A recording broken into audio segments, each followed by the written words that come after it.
Okay, welcome everybody to this forum on Facebook Live. Today we are going to have the part B of this forum for the same title that we had 1 month ago. Tonight's title will be the traditional Chinese martial arts prepare a person for a real fight situation. And this is part B. As I mentioned just now, part A has been conducted about 1 month ago. And tonight's panelists are Dominic Falke from Switzerland, Geneva. Salut. And then Puka Jin from Malaysia, Leong Ziwei from Malaysia as well, but now I think he's in Thailand. And Victor. No, I'm in Malaysia now. Still in Sawadee okay. I'm in Malaysia, yeah. All right, good. And Victor Yen from Kuala Lumpur, Malaysia. I'm on helped by other friends like Stephen, Melvin, and also Yong to organize this forum.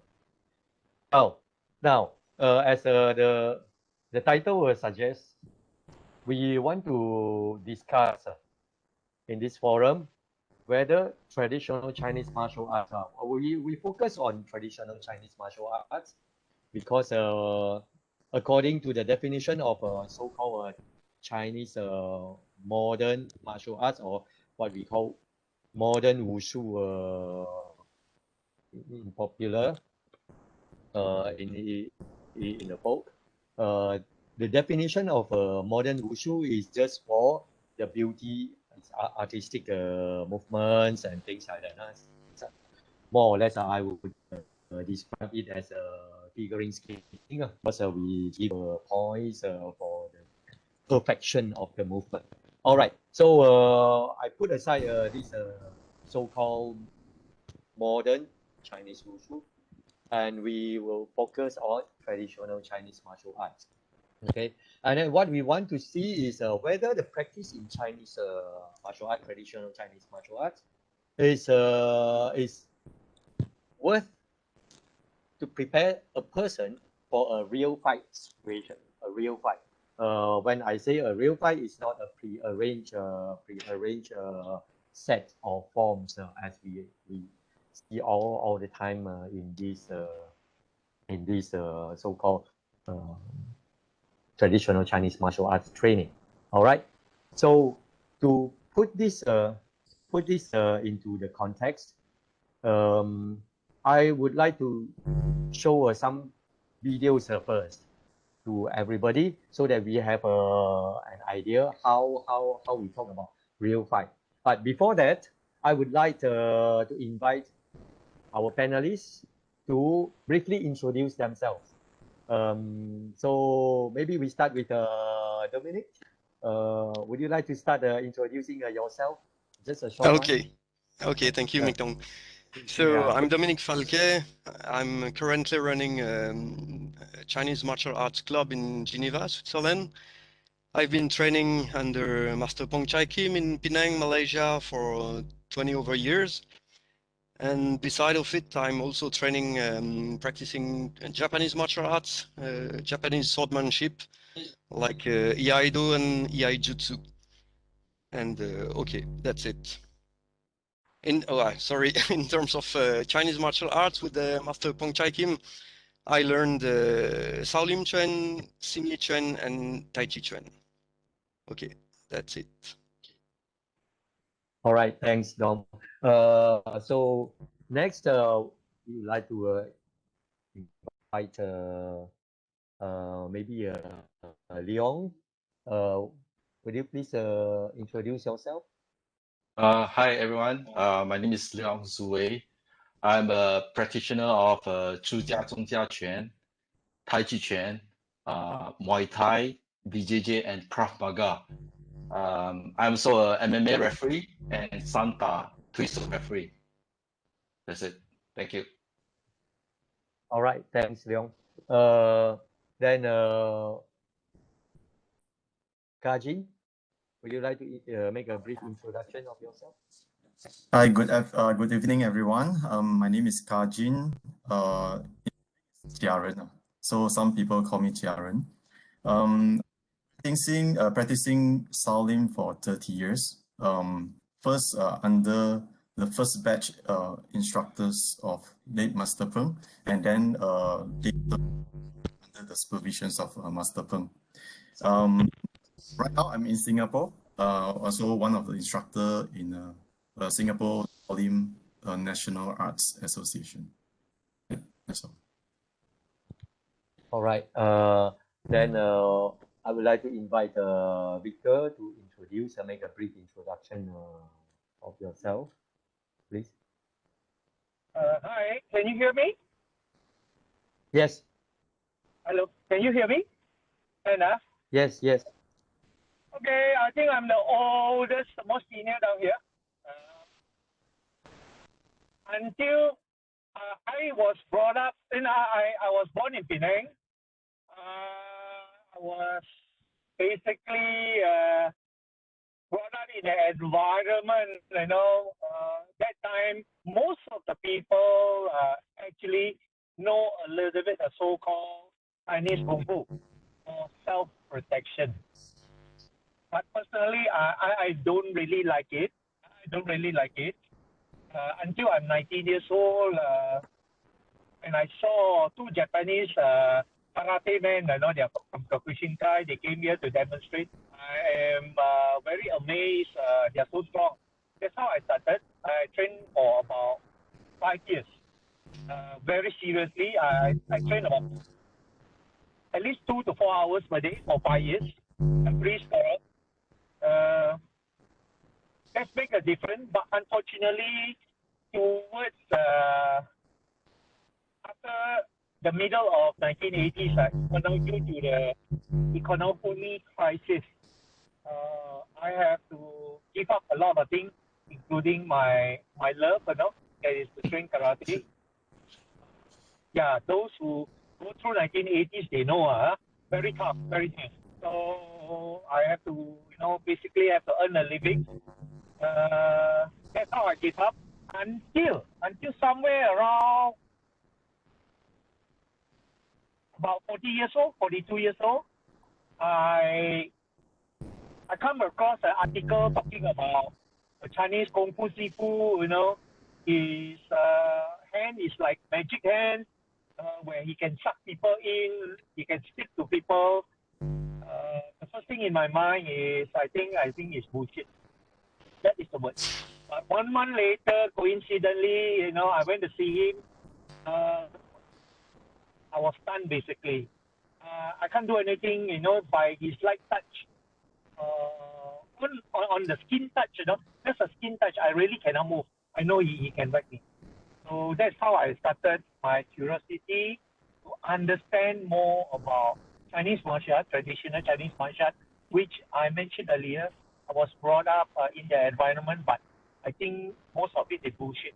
Until I met somebody who can really have the skill, to convince me. Started my journey. It took me 5 to 6 years to understand what I'm doing.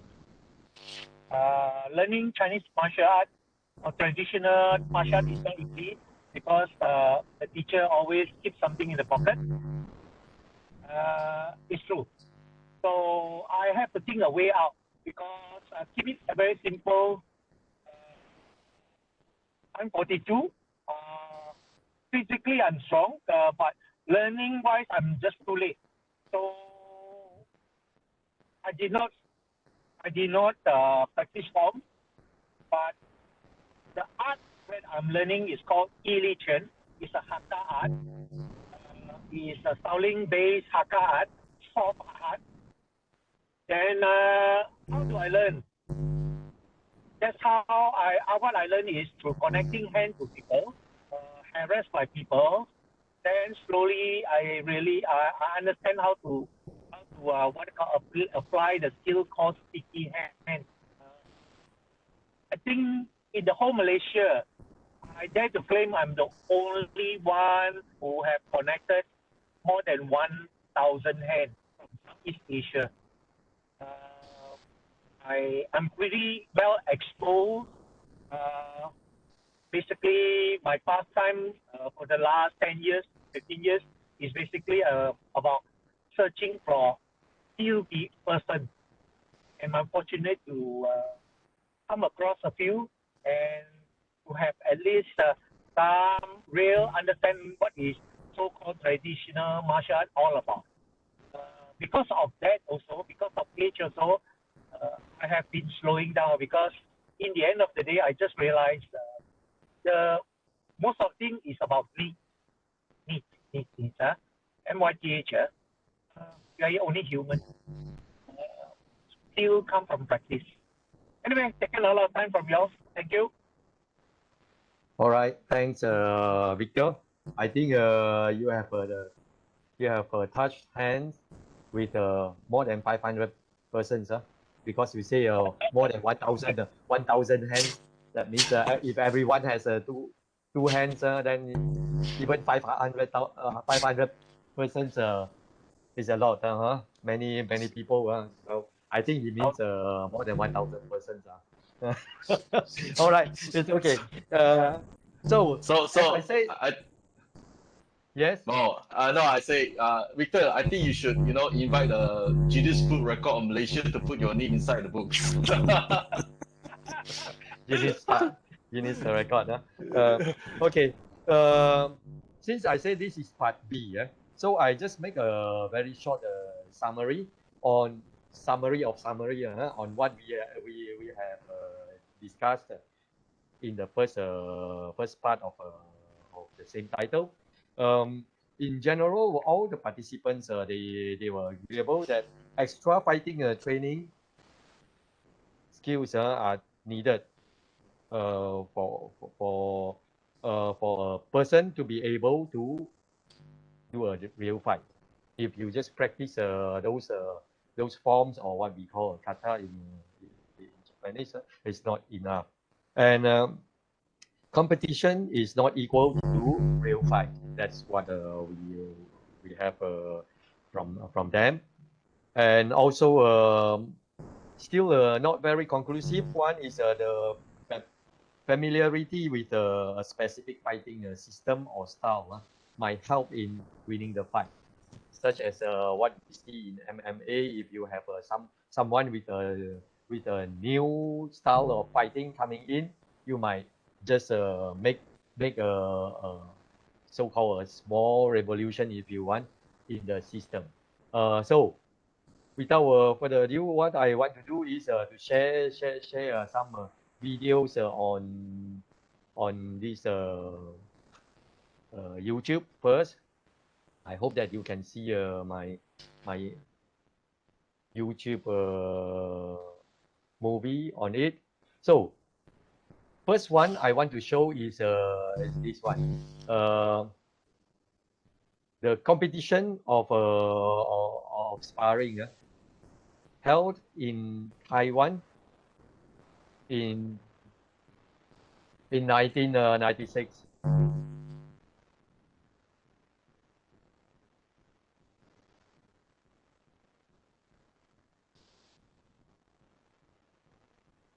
This is without gloves, without the head guard, without any guard, then they just fight. All right, this is the way how they fight.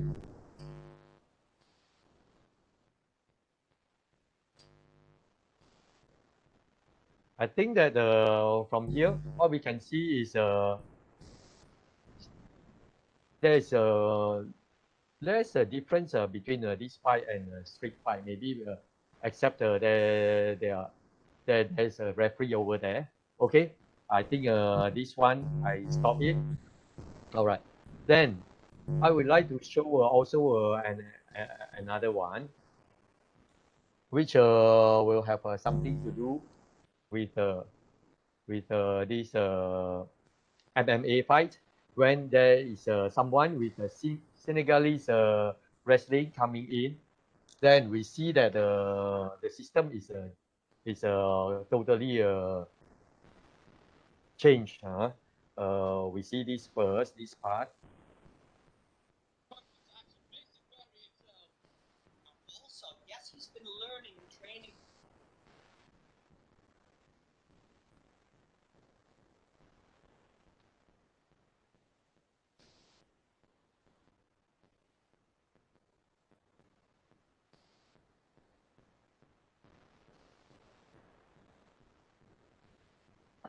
So see, normally when people are on the ground, they start to use those Brazilian Jiu-Jitsu technique and all those ground techniques to do it. But this just didn't work out with a wrestler. Okay. All right. If we stop at this part and then we move to the other part, this is on the ground. All right. And then if we come here, this is standing up.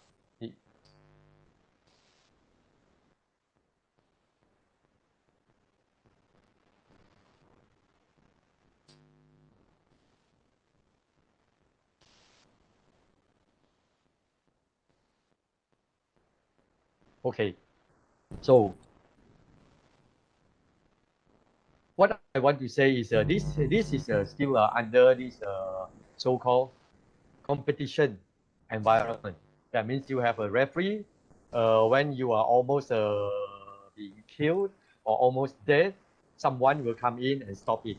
So I would like to ask the first questions to the panelists. Since all these martial arts practitioners, as we have seen in the first video, the fight in a competition, that means you have a more chance maybe to perform what you have learned in the system of your choice. Then what we see is the fight is just like street fighters as well. So my question is, does traditional Chinese martial arts in particular really prepares someone for a real fight, or a street fight, for example? Anyone would like to start the comment? Okay, maybe Yes, I would like Dong Jin. to say something. Maybe it's necessary to be a little more accurate about which art we are talking about and which type of fight we are talking about. And in my opinion, it's yeah, there are many different schools of fighting arts, and they all have most of them have a long historical background. And if they all survived, it is probably because somehow they fit to a certain situation, to a certain surrounding, to a certain society, and to a certain threat. So I think not all of them are focusing on the same type of fight, the same type of threat. Okay, just to exemplify the thing, I think if you are a policeman, you don't have exactly the same type of, you will not face exactly the same type of situation as if you are a traveler, or if you are a soldier or a sportsman or whatever. So I mean, an art is more or less focusing on a certain expected situation. So that will create a certain type of fight. I was recently talking with a friend of mine who had been a cop for 10 years. And basically he was training shoot wrestling, which is a sport where you really go, you try to go immediately to the ground and to apply arm locks and all kind of joint locks. And when he was a young cop, he applied that in a situation, and he had to arrest 3 people. So he rushed at the first one, brought him immediately to the floor and managed to handcuff him. But he immediately noticed that he was extremely lucky that the two other fellows didn't went at him, because he could have been beaten up immediately on the floor if the two other people would have reacted. And from that time on, he realized that he should never ever train that again. He should not train this art any longer, because it simply doesn't fit to the type of situation he would face in his professional life. So probably it's a very good, he was doing a very good art. This shoot wrestling was very functional in some environment, but in his environment, it was not suitable at all. So I think, yeah, you must know more or less which type of situation you want to face, and to build up the tools which are functional in this type of situation. So for you, it's based on the functionality of what you are going to use the art for, and that and based on that precepts, you will choose Exactly. what you want to do. Okay. Are you Yeah. going to fight in a cage with a soft ground and limits around you, facing one person only, which is not allowed to poke your eyes and so on, or Mhm. do you think you will face one or more opponent in a street with all weird environments and any kind of possible weapons? Mhm. So thanks, Adolf. Leon, do you agree with this? What's your question, Doctor? You mean the TCM? And you are not listening. You are not listening. Sorry. Oh, sorry. Like, I teach. Okay. So I Sorry, check, Sorry, sir. No, it's just a joke. It's just a joke. I mean that Dominic has just said that whether you can fight in a situation or not, it depends on in which environment you want to apply it. I'm agree. Second answer. I'm agree for Dominic opinion. Yeah, it is. It depends on the situation. Okay, talking about the TCM. For my opinion, that's if you want to apply on the street or on the cage, it will be it works. It depends on the training method. The training method is very important. Probably you need to add in some like physical training, conditional training, more sparring session with other school or the club, and nowadays MMA become very popular. Just want to touch about a little bit MMA. Many people thought that MMA is a discipline. Actually, MMA is not a discipline. It's a abbreviation for mixed martial art. Means like the person who learn more than one arts. Example, Dr. Ong is a mixed martial artist because he learned more than one martial art. Like he got judo, Shaolin, Tai Chi, and then Pak Ko Zhang. So the thing is that if the Kung Fu, for my opinion, if they are mixed with other kinds of martial arts, it will work no matter in the ring or in the street fight. That's my Okay. opinion. All right. Thanks, Leon. Okay. So we seek an opinion from Kajin. Maybe you would like to say something on this? I think the real fights, whether traditional martial arts is able to apply in real fights. First of all, I think we have to, in traditional martial arts, in that ancient era, when you train the traditional arts, basically is very isolated. And when you train like Shaolin, basically you just only Shaolin, and you are not allowed to cross to other disciplines or other types of martial arts. But nowadays it's open source. You can actually expose to any other martial arts in YouTube's, and you even can learn from YouTube's. YouTube become your sifu, your master already. So it's a different era. So when talking about traditional martial arts, and that during the time, the exposure is not so much for the people. So you might advantage with your own skill set. But nowadays it's totally different because like Jiu-Jitsu is very advantage on the ground, like Muay Thai or whatever other martial arts. Their skills, what are the advantages of their skill. So that will make the difference during the fight. So, and another thing is when we're talking about the fights, when you come to the MMA, there's still a rules, but in real fight there's no rules. In the competitions or in the MMA, it's still a competition, it's still a game, and you also know that you only one-on-one. The fight is only one-on-one, but in real fight, it's not. The 1 to 2 to 3, 4, 5, or 10. So it's totally different things. So the awareness during the fightings, the alertness also different.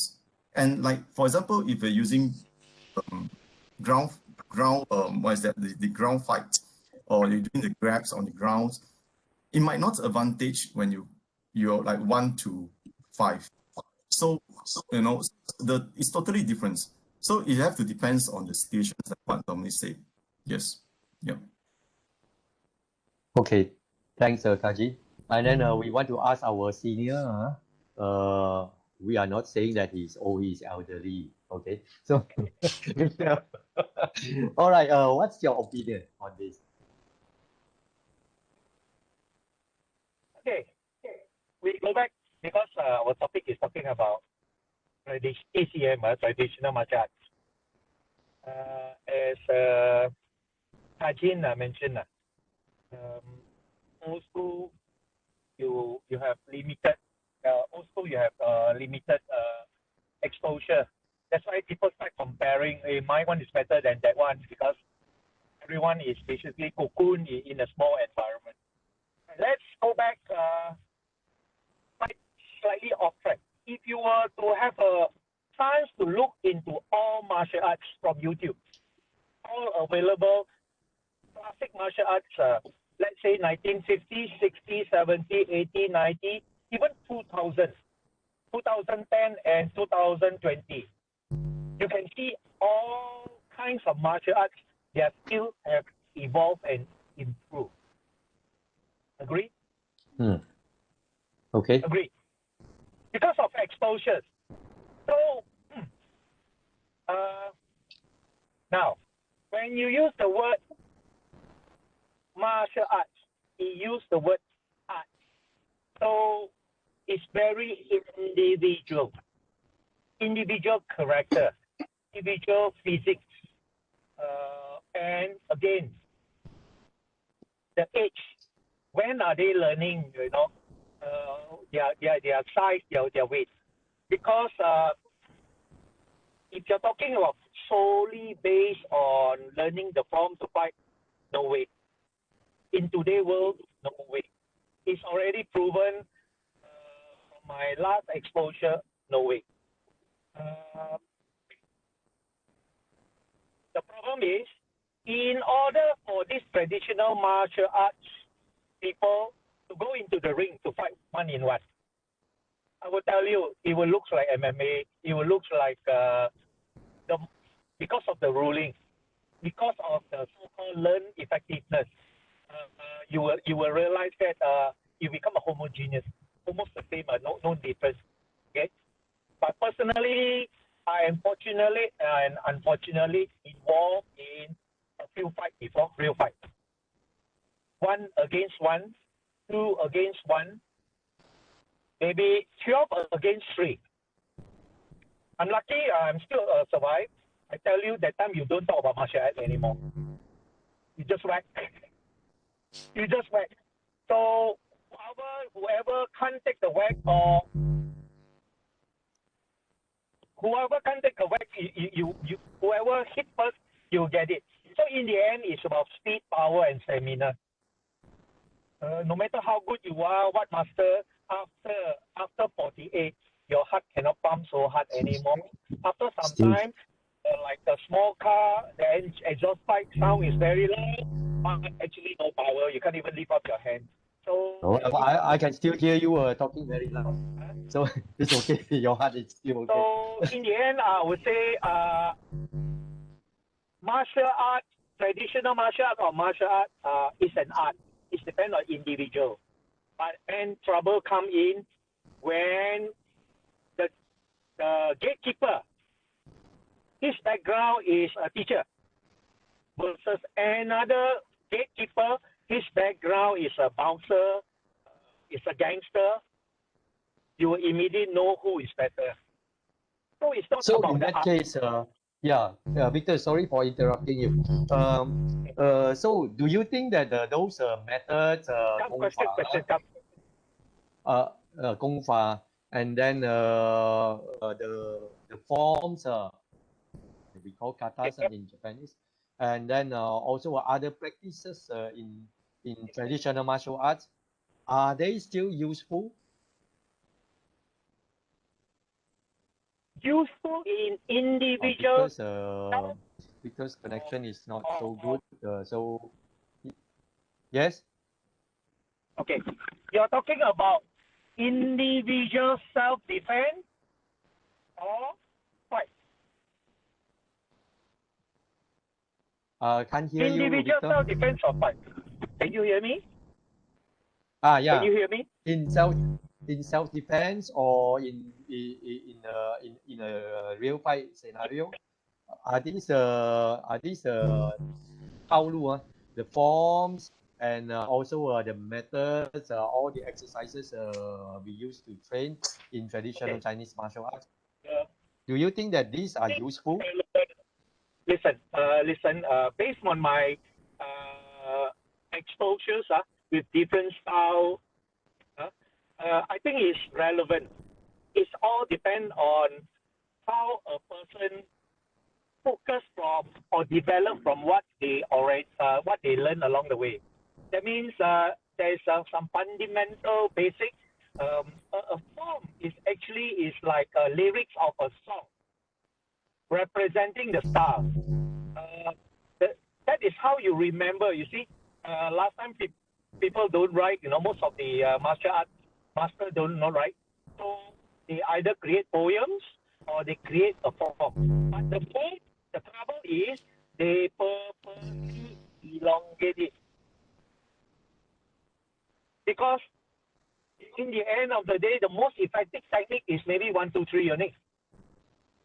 The most practical is 1 or 2 or 3. You don't stand there and fight, because those were days, if you can run away with a missing arm, is considered lucky.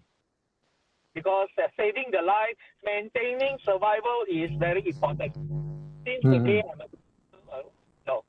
So learning the form is about like learning how to sing. Along the way, how well you sing, and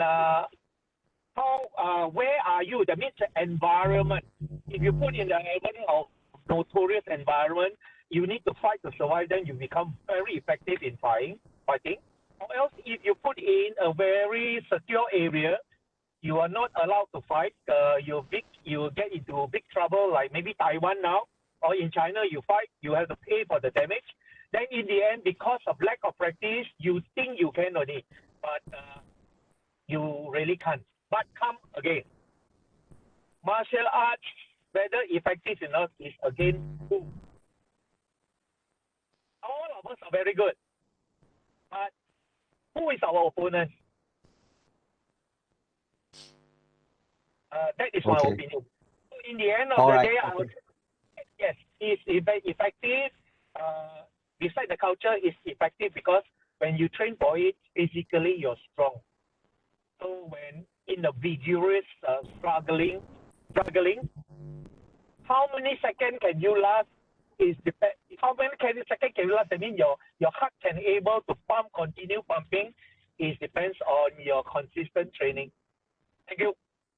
All right, thanks, Victor.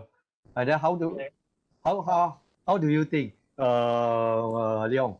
because Mhm. sometimes people say that like Victor mentioned just now, the teachers or the instructors purposely prolong a form's length, the length of a form.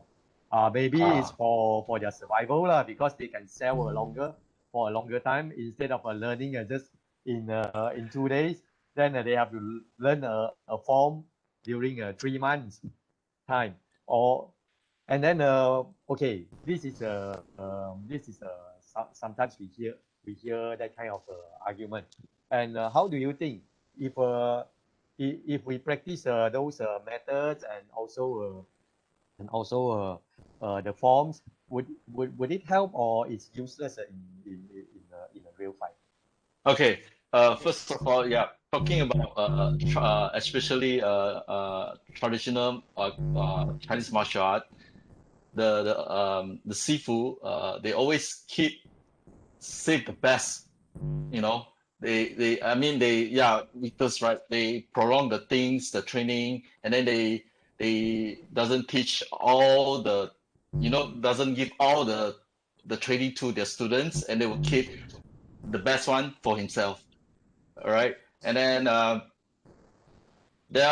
then the traditional TCM is many Sifu in TCM, they never experience in a real fight. They can say they fight with this, fight with that, but we doesn't have a proof. And then they just say they can do that, do here, they experience there, but the thing is, there's no proof that they involved in a fight or in the street fight. So many master, they claim they got this kind of experience, but I don't think so. Yeah, for my opinion, many actually, in TCM, many bogus Sifu. So they claim themselves they are very I'm better than this, I'm better than that. All right. So talking about the form, right? Doctor, you asked me the form. Yeah. Actually, if the form for TCM is very important. Although I learned Muay Thai, BJJ, but I'm still learning my 出家中家拳 in the form, because the form, it builds my I don't know, should I say qi gong? All right. So all right, and then it so helps my agility, and it helps me also a few of endurance. That's why the form the form is very important. I don't know other people's opinion. My opinion is the form is like a essence of the TCM. They still need to learn the form, but of course you need sparring and other kind of training also. Okay. Yeah. All right. Thanks, Leong. And how do you think, Dominic? Yes. Well, to me, about the form, I really think it's a very good basic training. And when you have a new student coming in, if you have to teach him everything that he will learn through a form, I mean, it's a lot of work. You just put him through the forms, and that will give him a very good basic. And I think it's the problem with the forms, in my opinion, is that it gives the essence of the art, but sometimes you don't know how to use it. And some things around it are missing. And I had an experience with a friend who is practicing a very well-known Japanese school of martial arts, which is called the Katori Shinto-ryu, which is really recognized as one of the highest level in Japanese swordsmanship and various traditional weapons. And they are known to work almost only with kata. It can be solo kata or partners kata. And once I was talking with him and I asked him, but honestly, do you feel you would be really ready to have a sword fight? And he told me, not at all. I really feel unable to go to a fight, even though he was training for years and years and years. And I told me, but do you have any special training beside of the forms? And he said, no, we don't. And his analysis of the thing is that the tradition transmitted the forms, but the people who last time entered the school, before they entered the school, they had an experience as swordmen already. They knew already the basic of the fight, and they had fights. So when they entered the school and learned the forms, it was really the crème de la crème. They really knew just the things that could make them much better, but they were already experienced fighters. So missing this background, nowadays, the people who are learning this art, they miss all what the people had while they were entering the school at the time. So I'm thinking that sometimes the tradition forget to give some ingredients which are absolutely obvious for the people at the time, but nowadays maybe the people don't have these ingredients because it doesn't belong to their daily life any longer. Like, let's say maybe 2 centuries ago, everybody was going from a place A to a place B with his legs or with a horse, but definitely it was a physical training. Nowadays, how many people are walking every day or making use of their legs? So, okay, it becomes really necessary to have an additional fitness training, which was maybe not necessary 2 centuries ago. So I think it's quite important to look at the essence of the art and to see if it still fits with our daily life. Yeah, that's a very interesting point that you raised.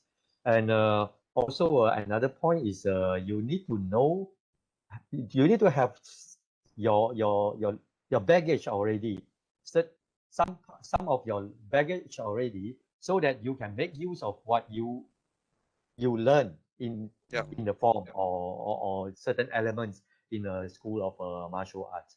I think that is an interesting point from you. Thanks. Then Kajin, since you are practicing those other methods than forms, I mean Gong Fa, then do you think that it would apply in your fight, in a real fight, or it serves just for the demo? I think yes. In terms of the skill sets from the forms, if we know or we understand, we go and understand how does it apply, then it will helps you in. So if you just do the forms for the forms, then of course you don't know how to apply. It's for example, it's like when you study the time, when you write essay, you try, read some example essay and you try to remember the essays from other people articles, but you never try and go and write yourself. You never try to think on how to apply, and you were never able to apply. So you must go and write yourself. Also in the martial arts. So from the forms, all the sets, all the steps, we must understand each step. Why is it like this? And how does it apply? So from there, then it will help us, because we learn the forms when we come to real fight. We are not following the steps of the forms to go and fight. Like for example, like Zimei, the first chapter of Shaolin, Kai Bu Qie. Then you go and fight. It's not like, oh, I have to Kai Bu Qie first, the first step. It's not. It's in a different arrangement. So it depends on the situations. And then if you know how to apply it from forms, then of course it will help you in the real fight. I would say yes, but it depends on how much efforts you actually put in and how much time and also the practicing you have been put in order to bring you to have the skill, to get the skill or master the skill, and then only it's ready for you in the real fight. All right. So if you say so, this will give rise to another question, combining with what Dominic has suggested just now. If we say that, okay, now we want to know how to apply a form. For example, the movements, certain movements.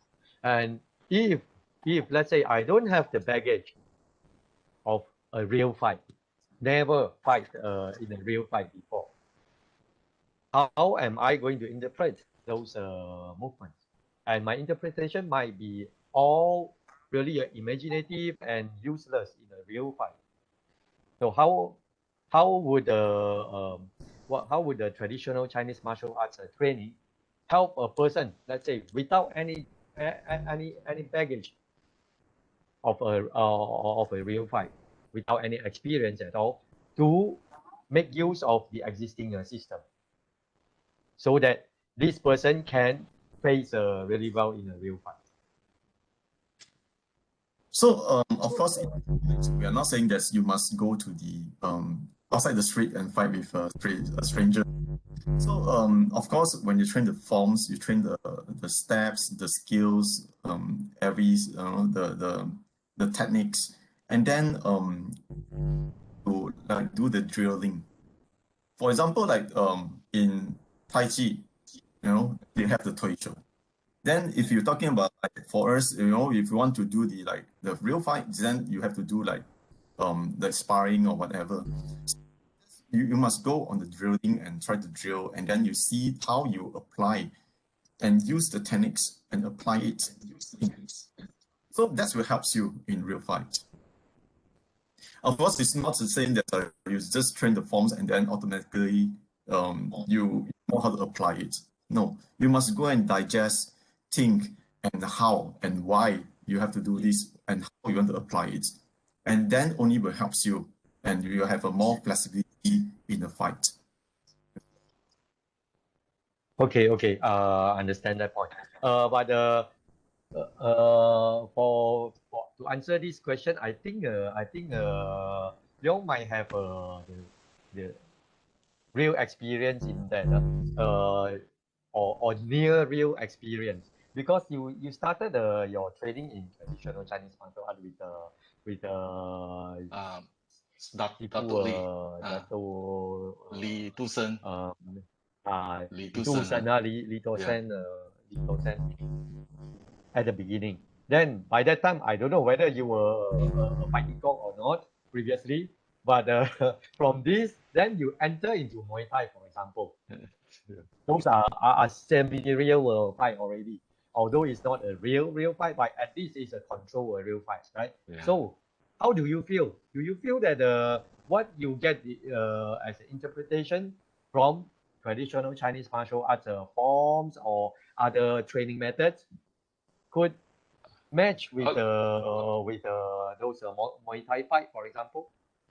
Okay. First of all, yeah, I'm learning 出家中家拳 is my first martial arts. So when I went to Thailand, I have many Thai friends, and then he invited me to his dojo. Then we tried to spar. At first with a glove, boxing glove, and I end up badly injured. I cannot block his few kicks, especially the kicks. So, and then I say, I'm not used to the glove. Why not use without glove or MMA glove? So they give me the MMA glove. So I sparred again. I still badly injured. I hurting my leg, my arms because of the kick. And then I realized that TCM lack of endurance training or physical training.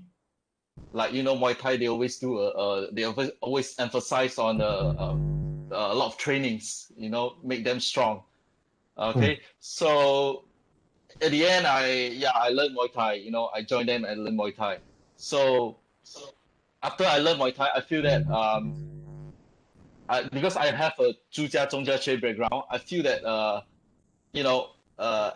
I can use my I can try to integrate with my 朱家中家拳with Muay Thai, and then spar with my my opponents, and then I think it helps a lot. because I don't purely use Muay Thai style.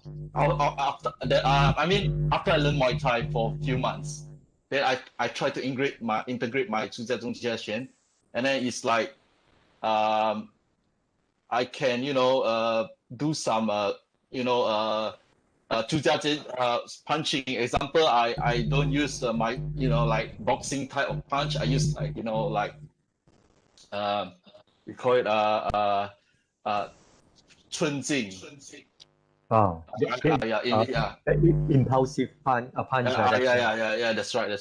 So it sometimes works, it sometimes doesn't work, but it still help, So I still believe in TCM. Just that our training is not enough as far as the Thai fighter. So if you learning TCM and then you have a really good in physical training and a lot of sparring, I think it works. You can beat a Thai fight. If I mean, Okay. yeah. So Yeah. still, TCM still works.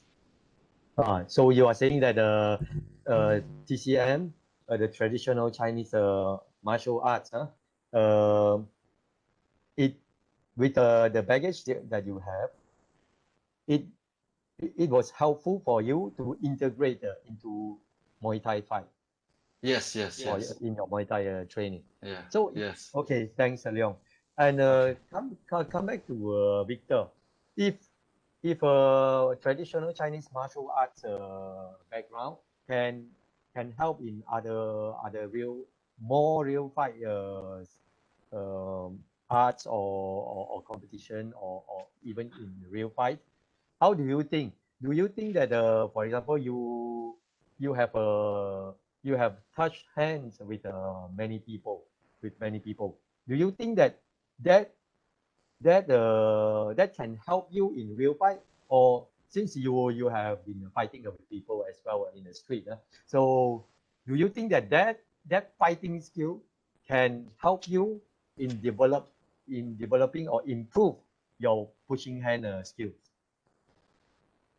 Hey, can I sidetrack a little bit in a joking way? Okay.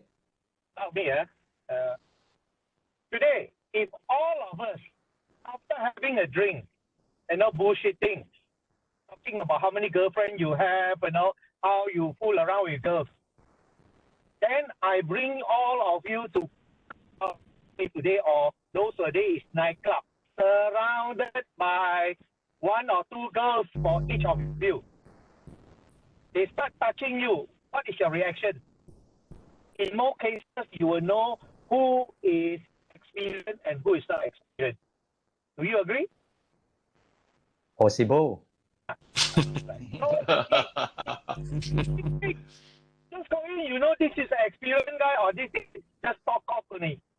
He is not an experienced guy. Okay, come. In a fight, the first thing is how to control fear.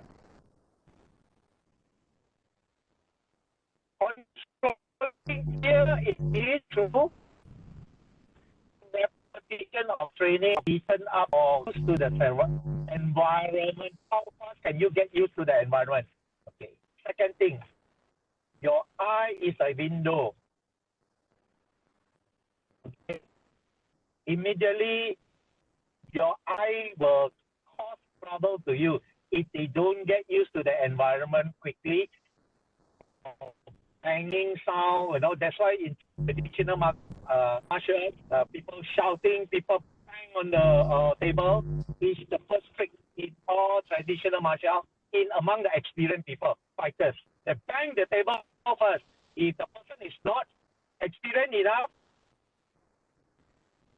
their senses switching off and on.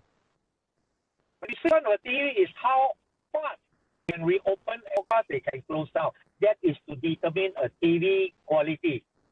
The same thing, if you're not trained, your eyes to get used of movement, sorry, you are out. When your fear, suddenly whatever stamina also out. That is coming from the real fight. Your is out. If you cannot control your heart, okay.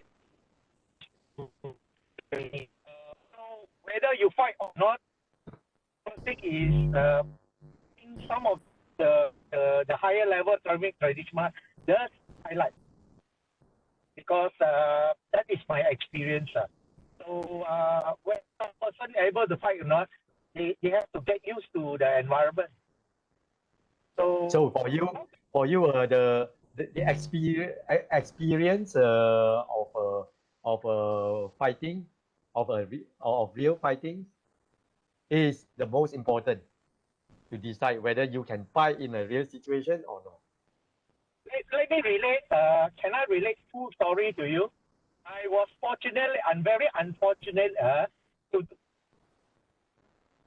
the last person in the karate club. Why? All was beaten and run away. Nobody want to turn up, except a stupid fella, that is me, to maintain down there. So the Japanese teacher is very simple. There's a few techniques only. After many months of working with his sidekick, Jodan Mawashigiri, suddenly I know how to block. Okay? And even flip him off. Do you believe it? Nobody believe it. Why? The same thing happened to me, and we train. So moral story is, as a human, we only have a few movements, and we have what I call a few favorite movements. So let's say the form, when it comes to the form, we talk about the form. It might be, let's say Tai Chi is 88, 98, 108, but actually original is 八门五步, a thin method for me. 8 method plus 5 movement on the lower body. So it's about, I think a lot of things has been over-lengthened to teach. Very simple. The teaching actually is very simple. Now, few technique on it, maybe let's say there's a 9 technique, 8 technique, but a person, if he can master 2 techniques, which is good enough already. Okay? Then with the traditional Chinese martial arts of understanding, those were there no internet, understanding of the vital point, the weakest point of our body, I think is very effective, because fighting is within seconds only. It's not about minutes. Okay? Fighting is within seconds only. Then understanding how to give the heaviest damage is the thing. That's why you see Chinese martial arts people do not train stamina, but on the efficiency of the single blow. Okay? No right and wrong, but that is the approach. That is the approach. Okay, second story I want to teach you. Everyone will definitely agree with me. Kyokushinkai Karate Man is very strong. Every Kyokushinkai Karate Man from Japan with a black belt is very strong. They are very strong until they went to Russia in the 1990s. They have a very rude shock. All of them of KO. You know why? Why? They are so I don't know. never trained to guard their head. Because the system do not punch their head. So when go to Russia, they are allowed to punch it. All of them they KO. So the moral story is how you train. Okay, so Japanese, how you train is important, and then let me tell you the third story. The same Japanese center where I spent many months with Penang and KL, because he's a big eater, he can eat 100 satay. In the end, we are too poor to feed. After his teaching, so no need high maintenance, he eats a lot. But also no student will train under him. It is either they suffer too much injuries, and in the end he went to Hapjai. He just found out that Hapjai, that side they have underground fighting. He went there, and this is the first time I encounter somebody can make him blue back here and there. So moral story is his frustration in Malaysia also he do not have a sparring partner, which make him less efficient. It's something like playing badminton. If you are playing with a higher hand, you improve. If you play who are lesser than you, sorry, you're too complacent, you're out. So cut the thing before I go out. Training, you are how you train, then how you use. You don't train in that way, sorry, you think only, you cannot. So traditional martial arts, if they train specifically to fight, specifically to kill, because those today, that is the whole purpose. They need to fight. They need to what I call it, to save their life. So as I mentioned just now, if you train under a bouncer teacher who are a bouncer, and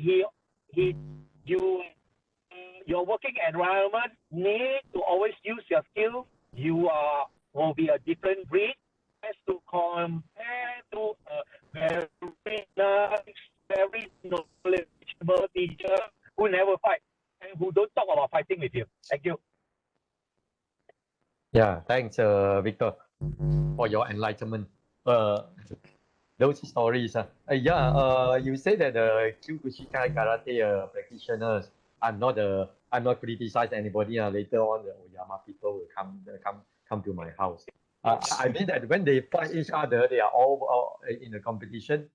They punch and kick each other, but none of them just fall down, because if you have a very strong punch, as you said, is a vital punching or things like that, then the opponent should fall down at once in one punch. Then either the body is not strong enough, or the punch is not strong enough. Okay, let me tell you that all the Kyokushinkai karate men with a Shodan black belt able to do 100 knuckle push-ups continuously. Do you think they will punch you and knock a hole at you? So in that case, in traditional Chinese martial arts, people are toughening their hands, their arms also, and doing that kind of exercises. Do you think that any one of the panelists, maybe Dominic would like to start with, do you think that this is helpful to absorb the blows in a fight from someone, and then it serves to protect ourselves, so that we can protect ourselves and end the fight faster? Well, I think we all experience that a fight is something painful. So if you are trained, if you are hardened, of course you will survive it better and longer. And so to me, it's a basic requirement. But I'm not saying that it's the only way. I just think that maybe there are ways, like with some soft arts, where you absorb, where you dodge, you avoid the things. I suppose it must be possible, but it requires a long training, and if you are not ready, then you are really in danger. So maybe to train those hardening and hands conditioning, shin conditionings, it's a good way to be quite fast, at least able to stand your inability to avoid the punches and your necessity to block. But I don't think it's the only way. I just think it's a quite quick way to withstand the attacks. Okay. Anyone would like to add to this?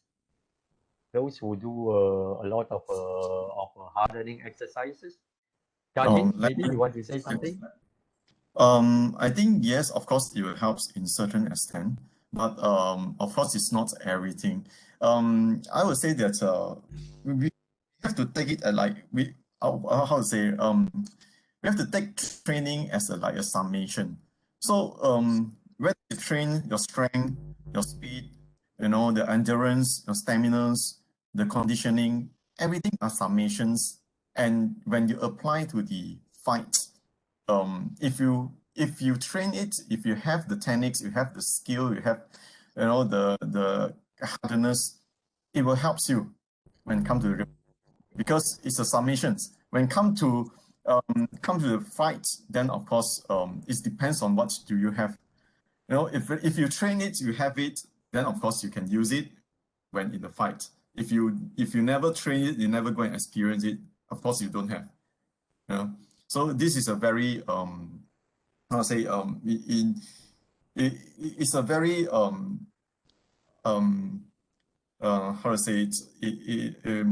whatever, if you, it's like a side and the cause and effect. So if you have, that means you have it. If you don't, then you'll never. So and back to my own probably experience in real fights. I did before in the street fights, and before that I never, all right, and I never had any experience in street fight before. And then at one time during the car accidents, and the guys, because he's bigger size than me, so he talks, I also wear my specs, everything. Then he talks like, wow, this guy's very good and I can bully him. And he when came down from the car, he started already say that to fight. But I told him to fight, I don't like. And then eventually he kicked my car, and then I tried to stop him, and then we start the fight. When we start the fight, because he started to punch, and he swing his hand and tries to punch. So I try to just and try to, how to say, like step back one step, and then because when you never fight in the street fight, you will feel a little bit of nervous. Definitely will. I believe everyone will. So because we are not the professional street fighters, so after I step back, and then I calm everything with like a very strategy. And I also quite surprised how come I can come into whole strategy, that type of fight, because probably due to training, because I put in a lot of efforts in the training before. So when after I step in, I feel that I have more confidence. And when it comes to the fights, and we have to, depends on the situations, like when we are close contact, when a very close distance, I'm using the our continuous hand, 连环掌, and like something like what is that, 推手, that type of techniques to play with him. And when we are apart, I will use like the sparrings, that methods. So, and it helps. And he also very surprised and what when doing this continuous hand, and he's like, wow, what is this? So he's very surprised. And then there's one opportunity. I throw him on the ground and grabs him from the ground. Then he surrendered. So I would say that the real situations, and also that like what Peter say, also saying, is sometimes you have to, depends the environment, because during that time I also observe the environment. I don't know whether have any of his gang or any other of his friends, and they will come towards me. So we need to observe the environment as not only focus to one person. And of course we try to the fight as short as possible, and we are able to conserve our energy. Of course we try. We don't want to we don't know how long the fights will last. It's unlike your fighting ring or in the game or in the competitions. You're like maybe 1 minute or 2 minutes, but this one you don't know. So you have to conserve your energy as much as possible. And you also want to end the game, end the fight as soon as possible. So if you have skill, and also with the hardness, you have the conditioning, of course you in the fight. Yeah, that's my experience. All right, thanks, Kaji. So, yes, yes, Victor, Victor, okay, can I interrupt? yeah, sure, go ahead. in my opinion, our discussion, we are talking about bare hand only. Bare hand. Yeah. I must remind everyone that the foundation of traditional martial arts is not bare hand at all. It turns spear, the most important, if it's the long spear, into okay, and thumb into the knife into the form, in the form of their hand. So today nobody will fight bare hands. If you were to trace back all the gangsters, how they fight, nobody fights bare hands. You all get what I mean or not? But as far as I know, there are gangsters fight barehanded. Even in Malaysia, in Penang. Chairs, throwing chairs and come in a big group, not single. So they are forced to do so. So basically, I like to remind, I wouldn't say 100%, but majority of occasions, they go with weapons, okay? Short weapons or whatever. But originally, most of the, our form, our piece, different style, all the different style, the form, everything is derived from the spear, from the pole, the stick, all right? Majority of it, all right? Then only because of their force, they are not allowed to carry all these weapons in the end for the last 300 years. For the last 300 years, okay? You agree with that? For last year, they turn into the form. Then, if you will look at all the history, of traditional Chinese martial arts versus all the Muay Thai players, unfortunately, not even once they won. Not even once. Okay, that is the record, all record down. Why? Not to say they are no good, not because they are lousy. It's because other people are more efficient.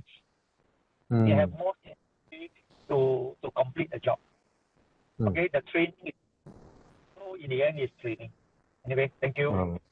So yes, thank you for that particular point. We will come to weapons in a short while. So if we train within the same school all the time, then we have always the same partner, right? Then or more or less the same style fighting. If we talk about fighting, when we go out from the school, we might face problem. Are we going to face problem in that case? For example, just now I was joking saying that Kyokushinkai karate people, when they fight, they punch each other, and normally they won't just fall down in one punch.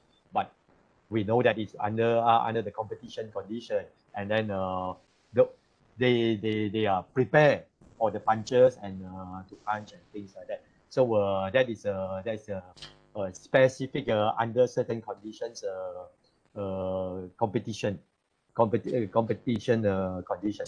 But how about if someone who train like you say those Kyokushinkai karateka, when they went to Russia, if they don't protect their head, they take it as a competition type, then of course they might get hit in their head.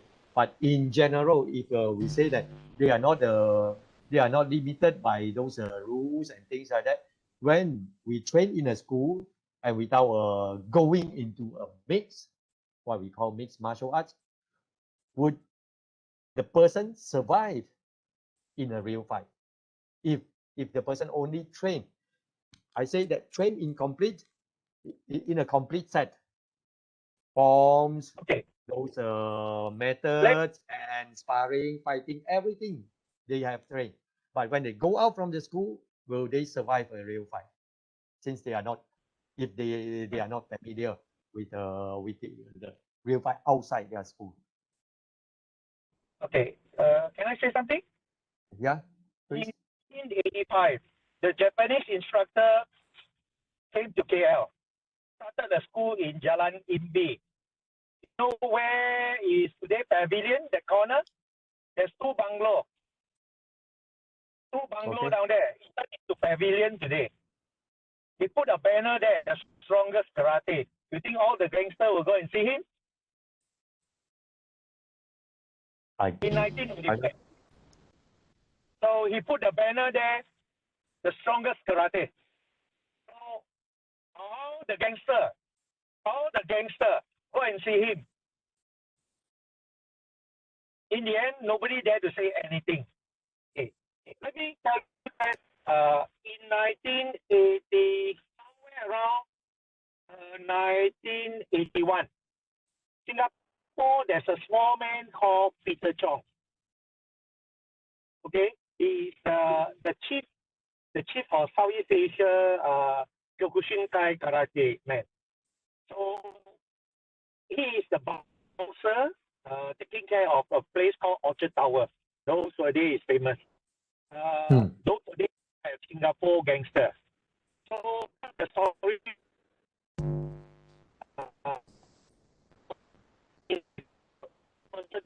Victor, you have your streamer lagging. If you may want to switch off your camera so that your voice will be smooth. Yeah. Okay. All right. Okay. So Yeah. Thanks. Yeah. So in about 1981, if I'm not mistaken, there's a guy until today he's still alive called Peter Chong. Okay, he Chinese martial art man turned into Kyokushinkai man. So in the fight, he knocked down 30 over person. Okay, he came out with people. Okay. There's a record about it, but he ended up in the hospital for 6 weeks or so. So what make him a Superman? Okay, what make him a Superman? As simple as that. All your Kyokushinkai karate men, third dan and above, they have to do 1,000 push-up every day and 500 squatting, full squat every day. So from there you can see all of them are very strong, but the scenario of you see, why Kyokushinkai man versus another strong guy, it seems are able to take a lot of punishment because they train for it. When they train, they will fight with somebody train lesser than that. You can see one punch KO. That is the difference. So conditioning is important. That's why Muay Thai is very strong. You know, in Muay Thai, the first thing you go is half an hour of skipping, you know. You already won any fight before anything because no matter how good is another person, after 30 seconds, it depends on age. I can tell experience. After 30 seconds, after 40 seconds, no matter how strong you are, the heart is pumping only, but no energy really. No. You train for it. It's not either you want or you can or not. It's all about go back to how you train for it. So if you train to fight, like if you train for fight, sorry, your body cannot take it. Thank you. That's all. Okay. So next time when the lesson is next time when I see Leong, I have to bring my cane. Otherwise his leg will be too strong for me. No, I'm already. Okay. So how do you think, Leong? Okay, for me, if you train in the school with the same partner training, and then when you go out, you went out. I mean, then you have a problem, you know. It depends on the person. If the person you fight with, they got nothing at all, zero knowledge about martial art, then easily you can over them. But the thing is, if you beat the guys with a professional or semi-pro, then a little bit difficult because you got no wide experience. You only experience in your school. Okay, for my experience, I first time when I fought sparring with the MMA guy, that time is after I learned Muay Thai. So I stay in Thailand. I got nothing to do, so I go for the classes. So when I go for the MMA class, and I use striking to fight with the MMA guy, then the MMA guy take me down, and then he pinched me. You know judo, right? Pinch me and then do submission to me. I don't know what to do. When I on the ground, I was like, what? And then I get submission, I get armbar. So the thing is, the important thing is if it comes to training, you need to train or spar with other schools, to get the knowledge. You don't know what you might facing. The guy probably is a judo guy or BJJ guy. If you pinch down, then you don't know how to escape. So for my opinion, it's better to do a lot of training with other schools to gain the knowledge. Okay, so you are quite a la mode, very fashionable by doing a mixed martial art and globalization in martial arts. So, but I think a mixed martial art is a product in revolution resulting from this kind of idea to mix everything together. Yes. Do you know who is the father of MMA? I don't know. Bruce Lee. Bruce Lee. People Yes. say that. Yeah. He's the father of MMA. So he's recognized as MMA's father of MMA. Yes. If you in the Google you type father of MMA, it will come up Bruce Lee. Even the UFC chairman Dana White admit that Bruce Lee is the father of MMA. So we are Chinese should feel proud. We create this MMA. So today I think it's hard to find rare species. Those people who train only with one martial art for their life. Previously it was like that. Maybe it's due to the historical restrictions. That's right. Especially in TCM, the old master don't like you go to learn other school. Before I learned Muay Thai, my master also what I mean. You can see. Yeah, I remember. I always threaten you to tell your master you are going there and here. So it was under threat previously. Yeah. Okay. Sorry, regarding this, right? I have some inputs about this, right? If you look at our traditional martial arts, it is actually some sort of mixed martial art. For example, Chai Li Ka mixed with Liga and the Fakka, three star into 1 star. Okay. If you look at the 7-star Bring Mantis, we look at the history. It has more than 10 stars of Kung Fu were being mixed together to create these 7 stars Bring Mantis. So if you look at the founder, if you look at the founders, right, they are not that rigid. The mind is not that rigid, but they are, after a few generations, their people tends to be very rigid. Like they talk about preserving all those things, but how much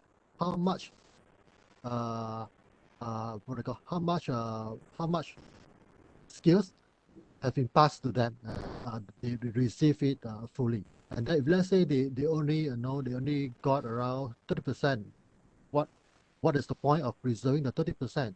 Okay, that's my input.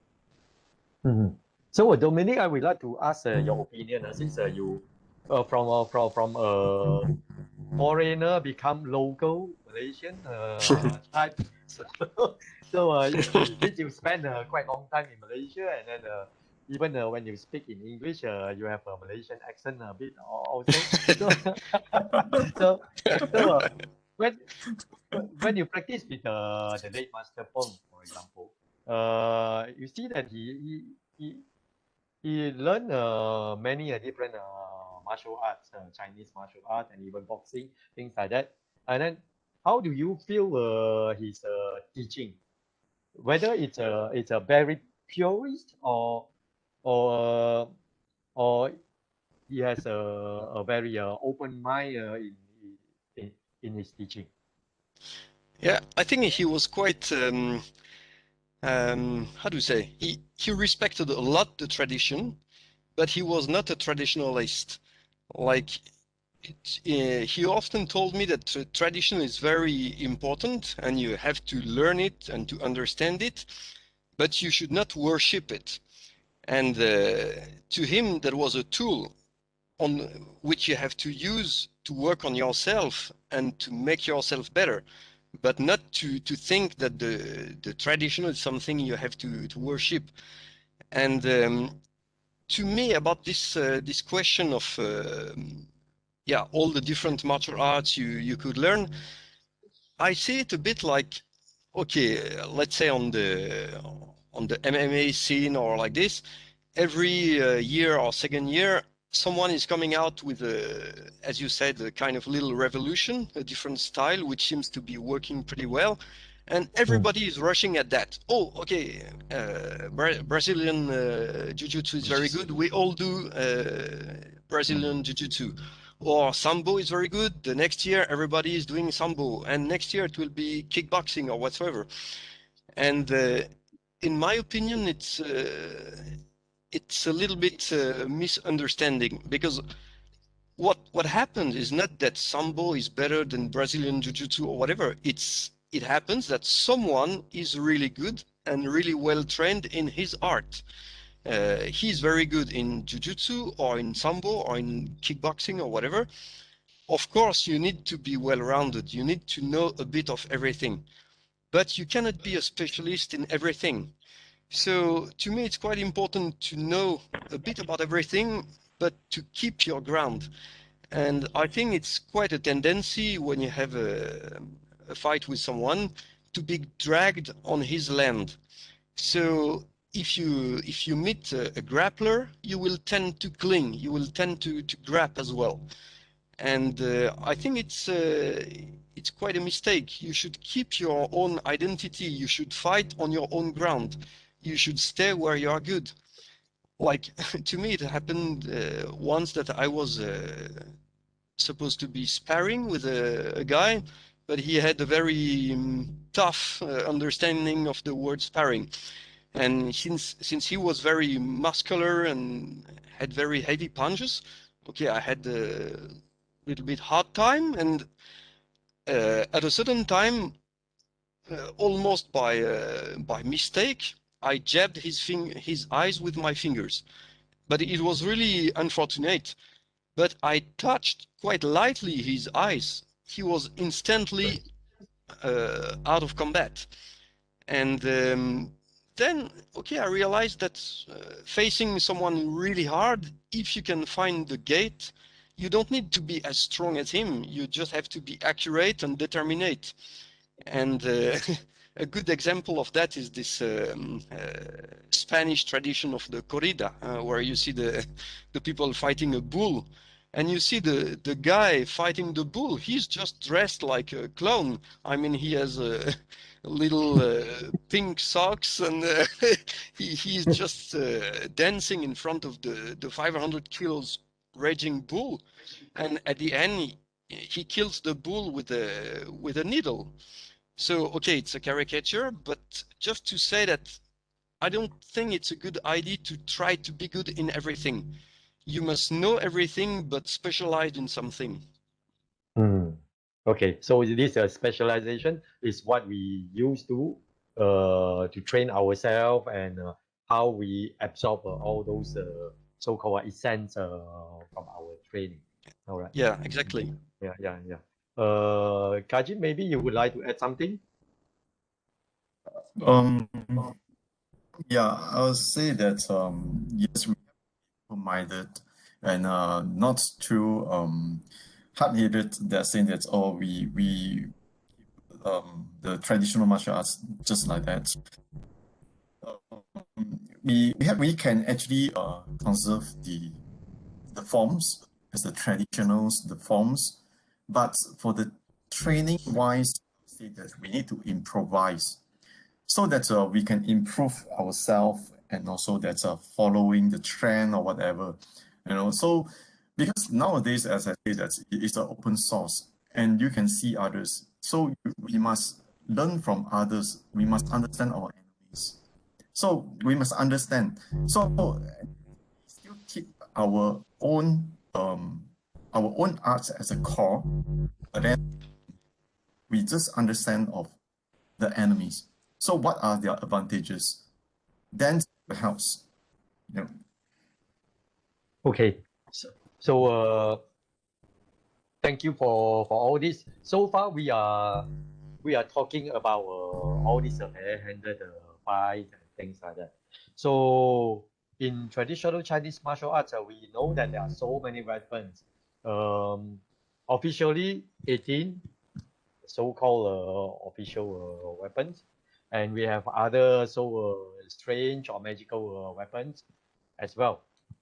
And we still practice those weapons nowadays if we are in traditional Chinese martial arts. Put apart the elements similar to what we call modern wushu, because sometimes by showing a certain movement, you might, or not you, I mean, we might impress people, the audience, and then they think that, oh wow, it's beautiful, it's powerful and things like that. Whether it's really so powerful, or whether it can be applied in a real fight situation, we don't know, right? So maybe I start by sharing one or two movies. Then we can see how we can continue on that. Okay. So what I would like to do is to share the movie from YouTube. Have this what we call a fight with weapons. This one is with machete, what we call machete or parang kind of things. See, this one.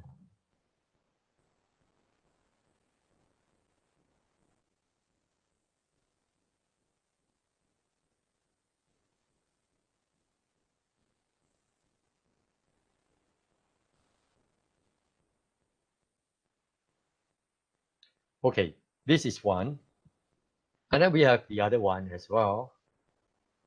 This is in gang, at least 2 persons versus bare-handed people, and it always has normally starts with the dispute, and then that things. This one.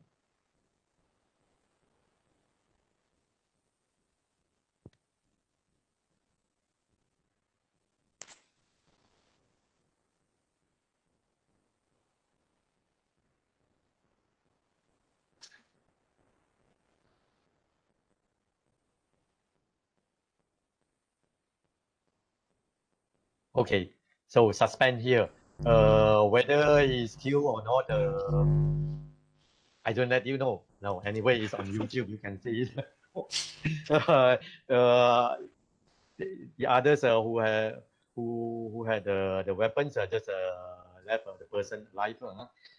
But this is the real fight situation, and then we can see that apparently the guy in black, the guy with bare-handed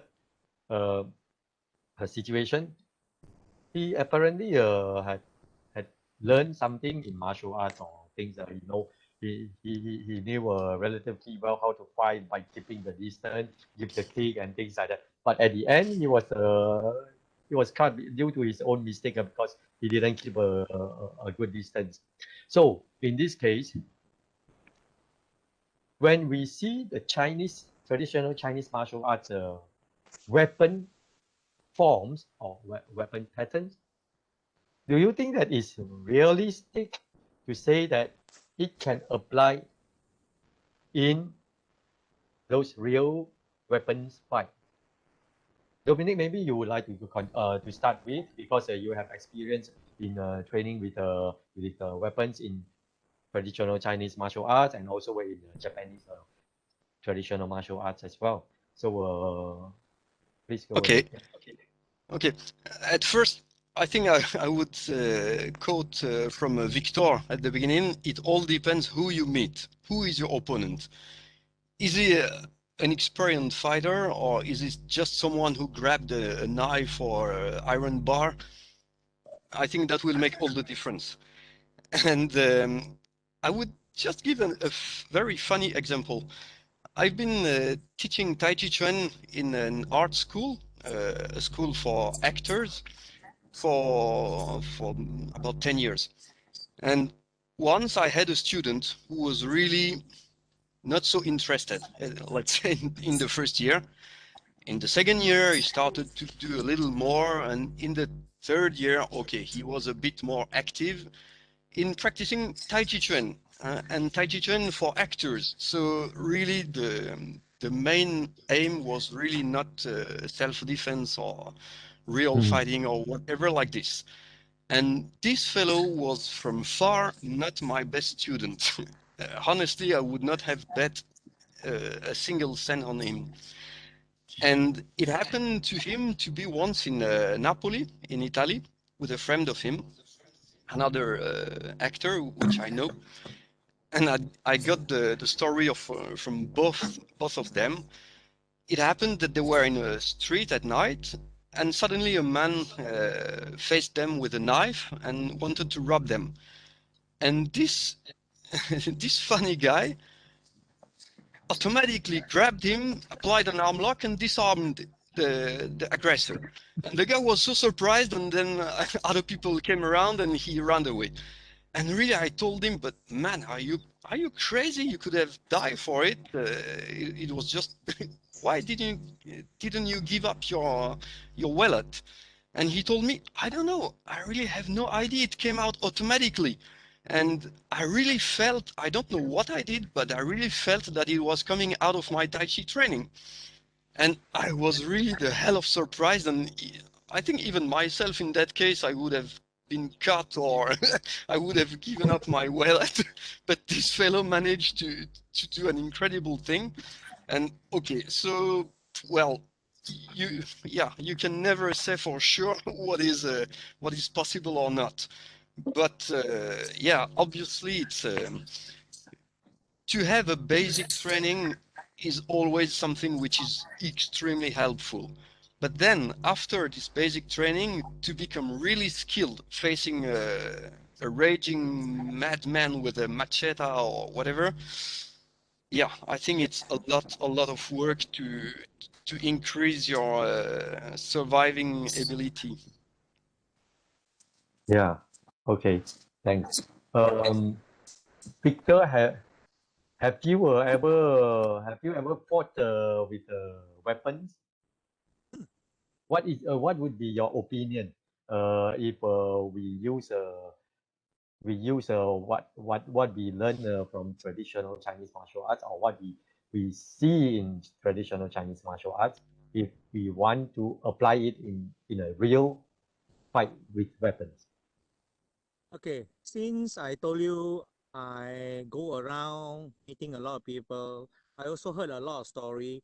I also have personal experience. Let me tell you two stories.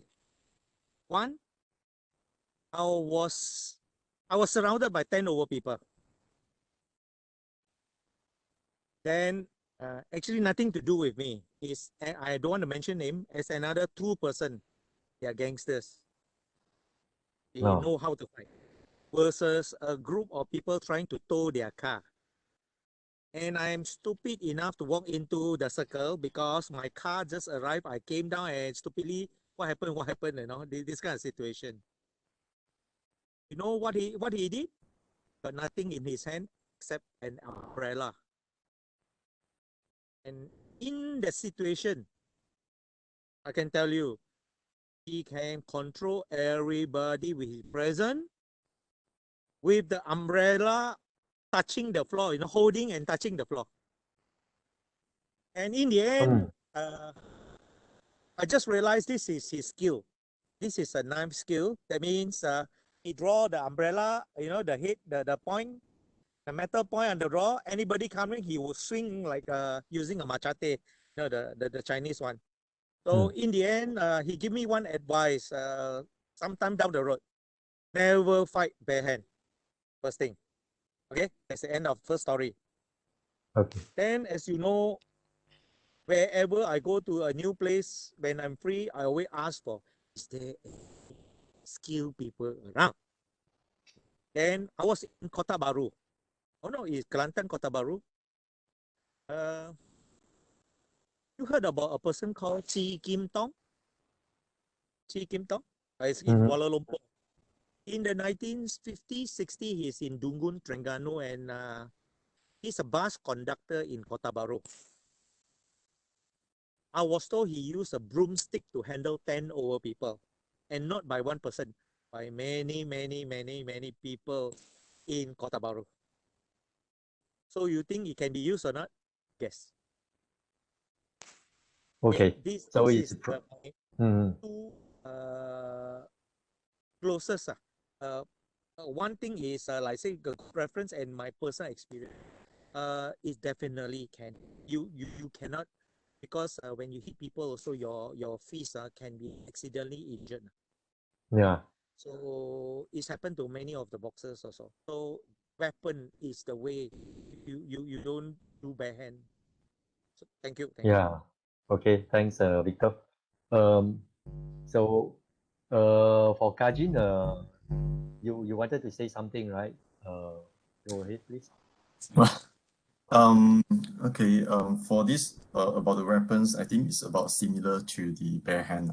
So it's also depends on how much how much skill or techniques that you master, and also that who is your opponent, you know, whether the opponents they know martial arts or don't know martial art at all.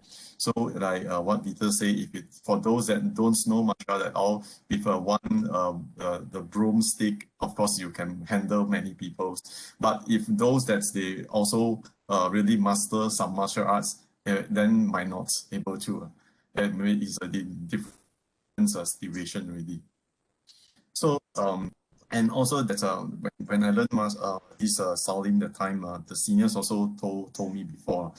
So in real fights, not only talking about what you learn, you know, it's all depends on ita jilat sa kang hu. So it's first is talking about your guts, you know, then your power, your strength, and then only talking about your kung fu, your skill or your techniques. So if you don't have the guts, you feel nervous, you know, all your power, everything you're gone by maybe like 50%. So you have nothing anymore. So it's all depends on this. So if you have, of course, if you train, you keep on training, and then you master the skill, and of course you gain the confidence level, then you can have a better strategy, or you are able to step in a more stable or steady. So yeah, then that helps out the first thing on the guts. Then yeah, I would say that's better don't fight with weapons, because with weapons you will get if you get caught, then you're like murder case. And for me personally, I don't like to fight. Okay, thanks. Leong, how do you think? Because I Okay. said I want to get my cane already when I meet you. So how do you think? Weapons or Okay. without weapons? Yes. Okay, Sifu Wong. Okay, talking about weapons, especially knife or machete, is a very dangerous weapon. I learned Krav Maga before. I learned how to disarm or how to take control of the arm. But the thing is, the knife or machete is very dangerous. Anyone can use it to kill you, you know, without training. So I tried before. You know, I asked my opponent take the real knife. When he took out the knife, I just like, oh shit, you know, I can't do anything. I feel like, you know, scared, worry, sweat. So the thing is like, uh, if you're facing the armed guys with a knife and the best way is run away or negotiate with the side. Probably if you want your belonging, just give them everything, you know. So for me, it's a stupid if you know, try to disarm or try to engage with the attacker. So for the traditional martial arts weapon, I haven't witnessed this kind of fighting before, so I got no idea at all. Okay, okay. Yeah. Thanks. Steven, do you have anything to say? Since you are one of the organizers, if you have any opinion, you might tell us as well to benefit everybody. Uh, so regarding these traditional weapons, right? Yeah. We look at how did our ancient Chinese soldier fought in the battlefield. They use all those traditional weapons. So I think in terms of the effectiveness, it should be effective. But right now, whether our practitioner, okay, so right now we need to look at our modern practitioner, whether they know how to use the weapon or not. A lot of people, they just they know how to do the form, but they don't understand each of the techniques. They don't understand how to use the techniques, the technique in the application. They know how to move the sword, but they don't know how to use. So that is a problem. Yeah. Okay. Yeah. So do you all think that we have a relatively small time allocated to weapons fighting training? Because for hand fighting, I think in every session almost we have it or in a regular basis. But weapon training is really rare or not so regular or not regular at all, or even not trained at all. What I mean is not the forms, but the way how we use the weapons and also weapon to weapons fighting, for example. But Mingtong, I think Yeah. we face a little bit the same problem as with the bare hands. What is your routine of training? Do you train only forms? Do you train step sparring? Do you train free sparring? Do you train, let's say, if we are talking about weapons, do you train cutting weapons? Do you train hitting hitting targets, cutting targets, and so on? So to me, a system is like a fish with many scales. Every exercise is a scale. It overlaps each other. If some scales are missing, the fish won't be well protected. And I think if in your training, if some scales are missing, it might not be effective. Right. Okay. So that means in traditional Chinese martial arts, we are losing this part of training, because as I can see in many schools, this weapon training become rarer and rarer. As you mentioned, if we use let's say the stick training, the precision, how we give the impact and things like that. Look at our, for example, in Shaolin Association, as an example. I don't know in other schools. Previously, we have those tools for us to poke, for us to move up and down to the side and practice all the movements. But since I think 20 or 25 years ago, this was removed. So for the later part of students, they don't even know that there exists such a tool to practice even stick only, right? Mhm. Put apart all the weapons, for example, how you cut with which certain angle and things like that. So I think it's something on the train of disappearing in many traditional martial arts. So, although I don't say all, but many traditional Chinese martial arts. How about other panelists? Do you agree with this?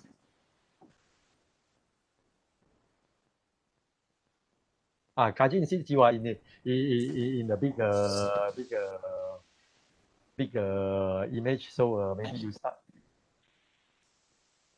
Okay. For the weapons, actually, like previously, yeah, in Salim that time, we did practice, we did train, and we try to fight with each other with the weapons. Like stick, we go and buy because ours is the Qimei the like about 2 inches round stick. So we because of the size, right? Then we go and buy like the rotten and the long pole rotten, and then we put the aircon, the foam, the insulations, the foams. So and then myself and Gary, the time, so we use that and then we try this. That's what we learned from the forms, and then we try to apply and see whether is it applicable, is it useful, or what is the advantages of our style or from this whole the techniques, and what is the disadvantages, so we try to understand it. So we did train in that way. Yeah, I think that's the same thing to the bare hand also.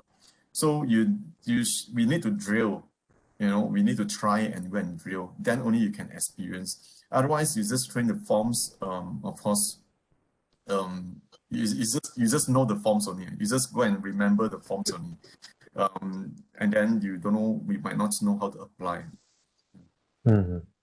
Okay. Again, use weapons to fight, of course, you'll get shoot murder. Yeah. How about if we really have no way to escape and we have to face it?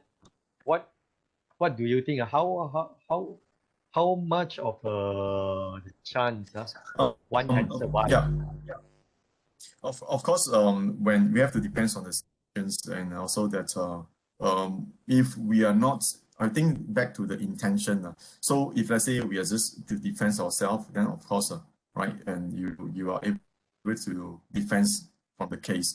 But if you just use the purposely use the weapons that's like the knives or whatever, and you have it with you all the time, and then you take out and use it, intention already.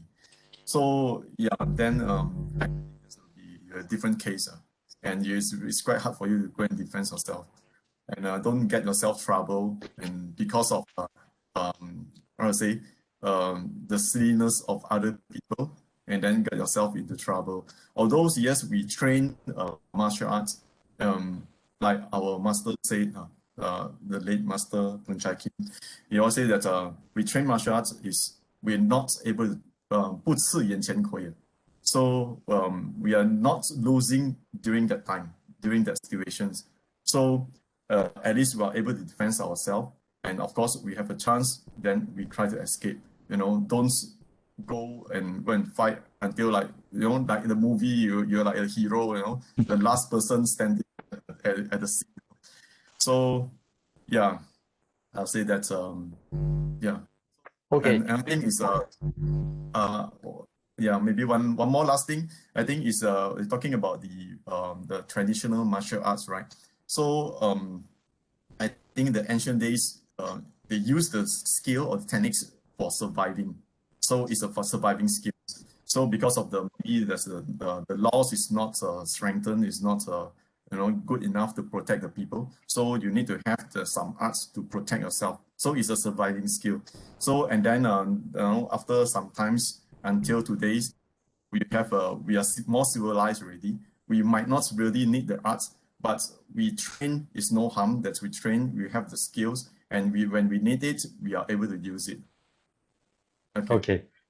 So when you say that we are more civilized, do you mean that we don't use martial arts more in that case? But if we see from the other way, for example, in politicians, they might be a thug or gangster of literature gangster, if we want. Not fighting in the streets. Are we really civilized? I don't know. Okay, so before we go, it's very all very interesting. But of course, we can continue. But maybe the last thing to see whether you are agreeable or not. I heard this from my senior previously when I was still young, about I think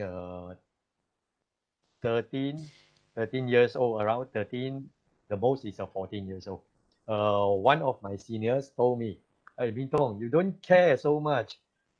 What you do is you have to be very skillful in fighting with anything, with bare hand or with weapons or anything. As long as you can win, you can say anything you want. You can say that just now, even if you just punch him on the face and he just be KO, you say that you can even say that I jump up and do a 2 somersaults and then I come down with a kick on your face. That's why you are KO." So that is a bit exaggerated in his way of talking. But do you think that in traditional Chinese martial arts, for each styles or so many schools, you see sometimes the masters or so-called instructors, they are not really good in forms. They are not really good in certain part of it, but they are good in fighting. Then and then as long as I can still remember when Master Pong showed me how to punch straight, and then I said that, "Hey, can you get the power?" He said, "Do you want to try?" I said no, because I know that I will die. So in that case, is this apply? Is this apply in traditional Chinese martial arts? Well, I think it is somehow the essence of martial arts. At the end, is it working or not? And I remember Master Pong saying to me, you know, in actual fighting, everybody is doing very simple things. But those who have been doing complicated things in the training, they can do very well simple things. And that's the purpose of doing complicated things at the training. It is to be very good at doing simple things at the actual situation. Mm-hmm. Okay. Leon, how do you think? I mean, if you show the result, then yeah, I agree. If there's a result, if you want to beat your opponents, don't care what kind of you train or you simply somersault or kick, then yeah, it works. It works. So you are coming out with your Leong family boxing. It works. It works. And Victor, would you like to say something on this? If you allow me, Of two course. things I want to say. Uh, Two things I want to say. First thing is, that's the reason why this tricky master, he never allowed you to touch their hand or even touch your hand. You understand what I mean? They are tricky. They have something in it. They don't want you to know. They have a certain skill. 1, 2, 3, simple, very simple approach to cause damage. They don't want you to know. Okay. Second thing is most important. If you look into all the MMA fight now, all the traditional martial art techniques is almost there. yeah. Listen, if you go through the latest, the newer version of YouTube of the modern fighters, the latest one, I would say a lot of the technique of Choi Lei Fat, of all the what they call even double hand, Xiong Long Chuk Hoi, even double hand also appear and it works in the ring. Thank you. All right. Thanks, Victor. Okay. Before we end this forum, do you have any other points to add? I have. Yes. Please go ahead. I have throughout my journey, I also meet all kinds of martial art people, and I also invited to train the Silat people about what I know, and they also teach me what they know. After saw them what they can do with Rambit and Machete, my opinion is just forget it, you will die. Don't even try to fight, you will die. Yes, right. They are very amazed with my skill in so-called controlling people. But when come to Machate, when come to Karambit, they can swim around your body like a python. You die. The good one, Okay. I met two. Uh-huh. I met two. So my advice is never fight with people because you don't know if they carry small knife. One cut Okay. of one cut on any place, you're out. And all the Malays people, they if they rob you or whatever, they sure carry something one. So don't Uh-huh. try to fight. Thank you. Not even when they want to rob. One time I met a mache, a woman, elderly woman in a supermarket, and then she was looking at a knife. Then I asked her, "Oh, a nice knife, huh?" She said, "Yes, yes. Do you have one?" I said, "I don't have one." She said, "How come you don't have a knife? You should put one in your car even." Such a long knife, you know. Then she told me, "Hey, makcik ada dalam kereta." She said she has one in her car. So I was really stunned. Don't say that only robbers, or even makcik, you try to seek trouble with her, then you get your hand or anything off. Yeah, it's very dangerous when we are Yes, overconfident. yes. So your advice is really valid and well taken. Any other person? I want to Yes, add about the knives. yes. When you see there's in YouTube or any kind of martial art, you see there's some very fancy move, you know, then you can fall and easy to disarm. But when it comes to the real situation, I try with my friends. They took a marker pen, you know, and then pretend it's a knife. So I want to try to disarm, his knife. No way, man. No way. I get a lot of cuts. So Yeah. I mean, No, no, the it's- mark, the mark. yeah. So it's not as easy as you watch in the YouTube. Like you learn what Qing now, the kind of things. It's not really. It's all expensive move. But when it comes to real situation, it's not easy as you see.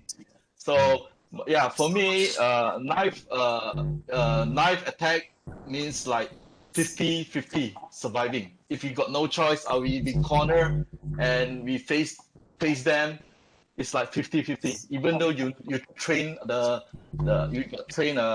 knife disarm, the kind of things or the arts, but your life's still 50-50 when you met guy with the arms. Okay. In I believe conclusion, I believe you. I believe you because in conclusion, no fight. yeah. Fight. Even with Whatever is even good. with my son, even with my son, I to play with him, I was cut almost my hand and my body all apart. Yes, also yeah. It was a real knife. Yeah. So any other points would you like to raise? Some real Yes. story to tell you. My friend in Yeah, Jakarta can Victor. fight.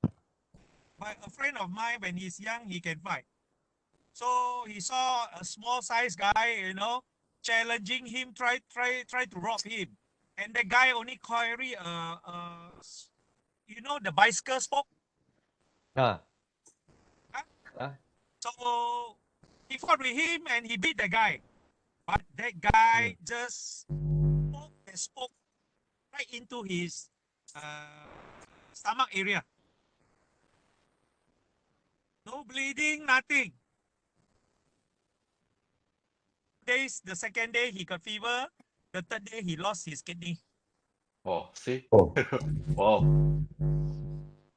Is that training or a real situation, Victor? Real situation.